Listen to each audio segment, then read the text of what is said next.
farm bankruptcies, almost 50% higher than the same time a year ago. Good Wednesday morning. I'm Alex Makovica, joining you with today's agriculture news. The U.S. courts reporting 315 farm bankruptcies were filed in 2025.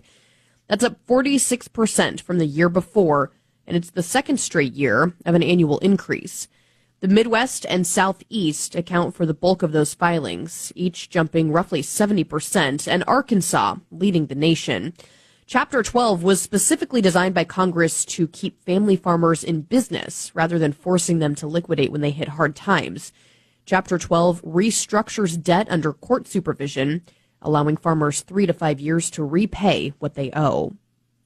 A merger of state agencies may be winning over skeptics. Steve White reports. Water, energy, and environment are now part of the same state agency in Nebraska.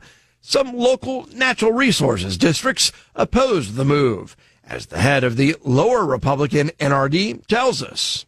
We understood the two different departments had very different purposes. At that time, NDEE being much more of a regulatory agency, and DNR being much more of a nimble, action-oriented agency. Todd Seal says so far the newly combined agency seems to be doing okay. Much easier, and the folks that came in from that regulatory side, things have been going, better than I expected, I'll say. So far, so good. I'll end up with what I started with. As you can hear in his voice, there is still some concern. State leaders have said this allows Nebraska to be well-positioned to deal with water quality and quantity issues. From the Nebraska Soybean Board Studios, brought to you by Nebraska soybean farmers and their checkoff. This is the Rural Radio Network.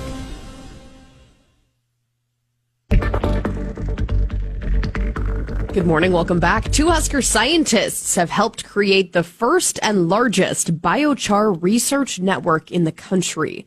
Researchers are studying how biochar affects soil health. Early observations show benefits for soil carbon and water storage, but impacts on nitrogen use are still unclear. The on-farm trials are designed to fill that gap. Research sites are near Silver Creek, Plattsmouth, Aurora, and Central City. The project, they said, will help farmers understand when biochar works best and how it may reduce fertilizer needs. The USDA has announced sign-up dates for the Conservation Reserve Program. The FSA will begin accepting offers for continuous CRP beginning tomorrow, Thursday, and running through March 20th. General CRP enrollment opens March 9th and continues through April 17th, and then grassland CRP sign-up dates will be announced later. USDA says enrollment will be competitive this year, with just shy of 2 million acres available under the 27 million acre cap. Officials emphasize priority will go to acres that deliver the strongest soil, water, and wildlife benefits. Producers just need to contact their local FSA office to apply. And ahead of Valentine's Day, nearly 1 billion flower stems are flying through Miami. The U.S. Customs and Border Protection say about 990 million stems will pass through Miami International Airport before this weekend.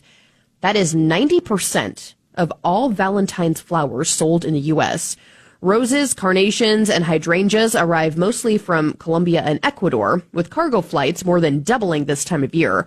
They say that prices may be higher due to tariffs and rising labor costs overseas. Inspectors also checked 40 to 50 plant pests a day. From the Nebraska Soybean Board Studios, I'm Alex Makovica on the Rural Radio Network.